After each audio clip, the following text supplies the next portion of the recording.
Salut à toutes et à tous, c'est Comics Fort, j'espère que vous allez bien. Pour ma part, ça va bien, même si je suis un peu malade, vous l'entendez sûrement ma voix.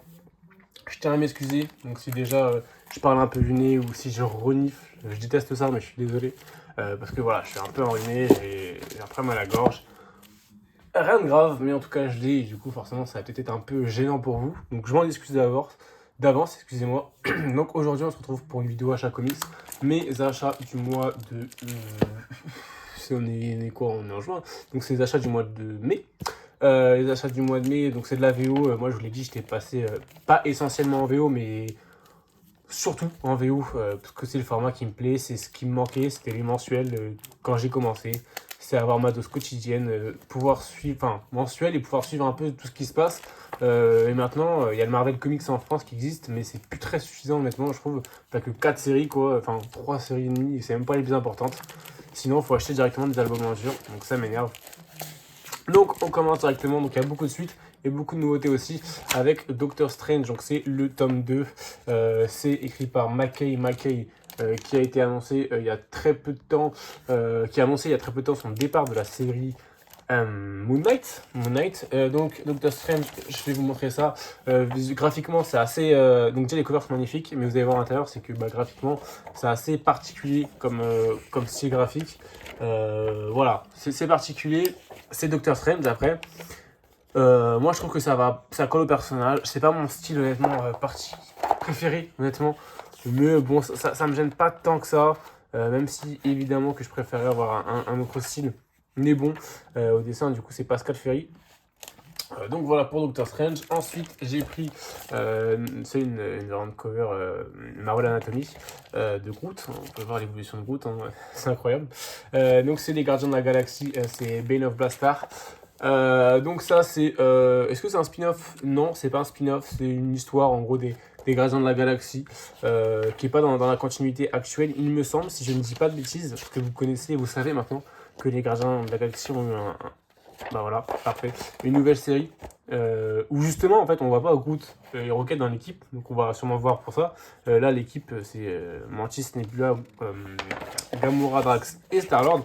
Mais il n'y a pas du coup nos deux protagonistes. Mais là c'est plus une série qui se passe, je dirais il y a quand même pas mal de temps vu les costumes. On dirait à la limite des costumes de 2011, 2010 ouais. Post-Annihilation on dirait limite. Mais du coup on va pouvoir lire ça donc... c'est un one shot, il me semble que c'est un one shot, je suis même sûr que c'est un one shot, donc pourquoi pas, pourquoi pas. Ensuite, Scarlet Witch, je vais faire une revue dans pas très longtemps des premiers numéros que j'ai eu de Scarlet Witch, écrit par Orlando. Est-ce que c'est cool? Oui, j'aime bien.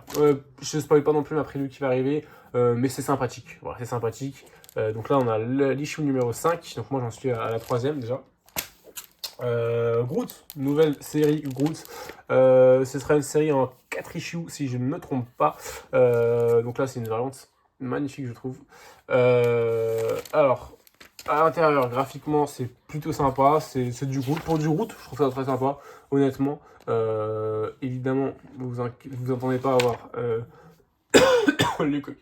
excusez-moi, le comics de l'année. Parce que quand on a notre protagoniste qui ne parle pas, c'est compliqué, même si.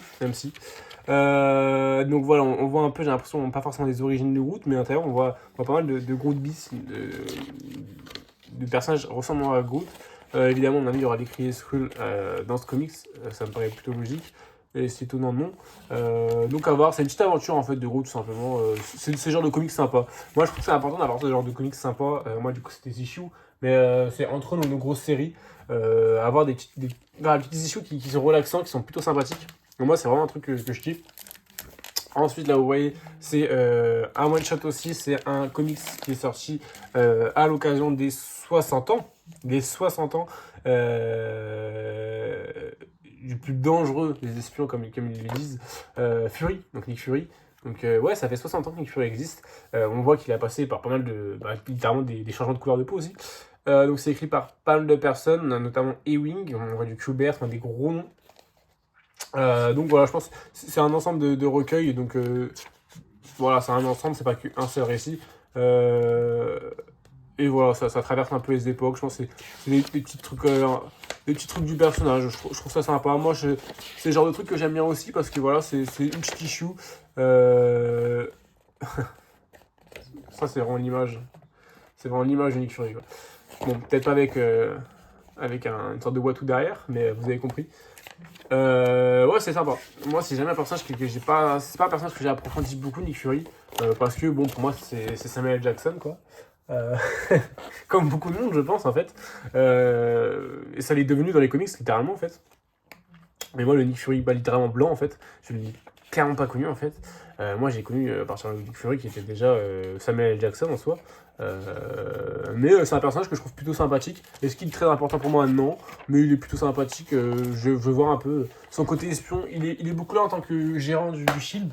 Mais son côté espion en soi, j'ai jamais vraiment lu. Donc c'est vrai que ça m'intrigue pas mal. Là, le nouveau relaunch des Avengers de Mike Kay. Encore lui de Mike Kay avec plusieurs dessinateurs, mais c'est du coup le relaunch des Avengers après Jason Aaron qui a été très mitigé. Là, j'en attends plus du côté de Mike Kay, donc là, je me suis pris déjà les premières issues évidemment pour voir ce que ça donne. Ça a l'air sympa, honnêtement, j'ai feuilleté ça, ça a l'air sympa. On a une Captain Marvel, alors que je n'ai pas suivi, j'ai pas suivi le run de Kelly Thompson sur Marvel, sur Captain Marvel. Mais voilà, ça a l'air d'être assez sympa. Où dedans, voilà, on va voir tous nos Avengers préférés, hein, évidemment. On va voir, on n'a plus évidemment cette intrigue avec comment ça s'appelle, les Avengers du passé là, les hommes des Cro-Magnons là, j'en pouvais plus moi personnellement ça, je trouvais ça un peu chiant. Mais voilà, on a aussi évidemment ce qui suit la continuité, c'est qu'on a le Sam Wilson, on a aussi le Captain America, du coup je suppose, on a le Black Panther qui va avoir sa série également, on a du Vision, on a une équipe plus basique, hein, évidemment des comment dire, des Avengers, mais qui est pas mal et qui, à mon avis, retrouvait une aventure cosmique assez intéressante. Donc, pas mal. Évidemment, mais comme on voit dans la première issue, à mon avis, il va y avoir du Kang le Conquérant. Ça me paraît assez logique. Mais c'est pas un ennemi que je connais beaucoup, donc pourquoi pas. Ensuite, l'issue 12 de Captain America Sentinel of Liberty. Donc, c'est aussi Cold War partie 3. Donc, je vous ai déjà parlé des Captain America il n'y a pas longtemps sur la chaîne lors du dernier achat. Les Gardiens de la Galaxie, pareil, la deuxième issue avec une belle cover de Gamora. Pareil, à voir, vraiment à voir. Je n'ai pas encore lu le premier issue, j'ai un attente d'en avoir plusieurs, donc en général, moi j'attends d'avoir 4-5 issues pour commencer à lire d'un coup. Et comme ça, je me dis, ok, là je continue pas. Mais là pour l'instant, voilà, pourquoi pas. Ça m'intéresse, en tout cas, si le Gardien de la Galaxie, c'est une équipe que j'aime particulièrement. Du Spider-Man, qui fait partie d'un event, donc Carnage Reigns. Qui est en cette partie, donc ça c'est la deuxième partie en soi, que je n'ai pas eu, que je ne lirai pas. Excusez-moi. Que je ne lirai pas. Moi je suis là pour Miles Morales. D'ailleurs, le film Spider-Man qui est sorti il n'y a pas très longtemps, il faudrait que j'aille le voir.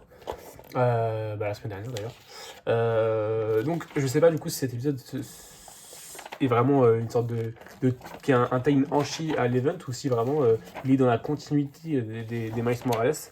J'ai pas encore lu les Miles Morales, même si là j'en ai du coup 6, je les ai accumulés. Du coup je vais pouvoir me lire les 6 d'un coup, ça va être sympathique.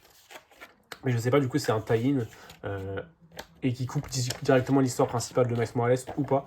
Mais je vois qu'il y a pas mal de personnages que je retrouve dans les covers de Miles Morales. Du coup je ne pense pas, je pense que c'est entre les deux en fait à mon avis.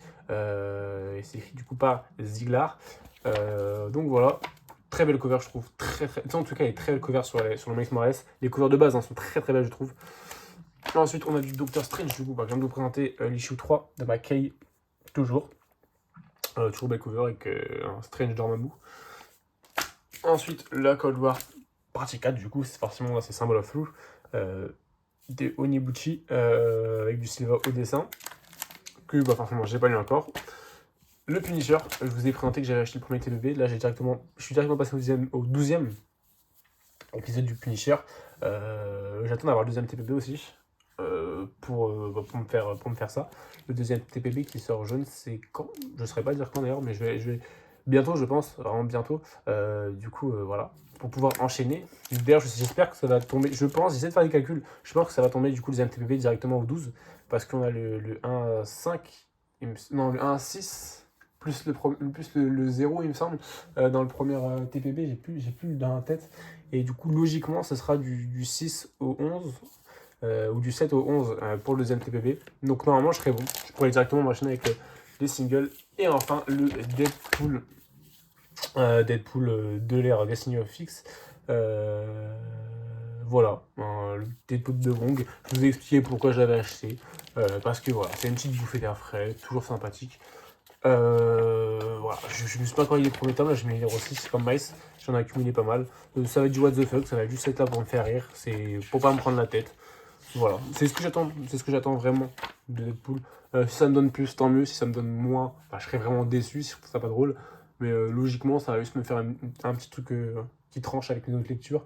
Et ça va être pas mal. Donc voilà pour mes achats du mois. J'ai aussi acheté un peu de manga, mais ça, je vais pas vous en parler parce que ça, c'est pour moi. Si vous voulez, voilà, c'est du One Punch Man, les derniers tomes qui sont sortis. Et du My Hero Academia que je vous ai présenté sur la chaîne. Donc voilà, merci à tous d'avoir regardé la vidéo, j'espère que ça vous a plu. Si vous avez aimé, n'hésitez pas à liker la vidéo et évidemment à vous abonner. J'ai beaucoup d'abonnements en ce moment. On est passé là en 2 vidéos à plus de 30 abonnés quasiment, donc plus de 20 même je crois. On doit être à 610, un truc comme ça, à l'heure où on est. Donc un grand merci à vous et je vous retrouve du coup la semaine prochaine pour une nouvelle vidéo.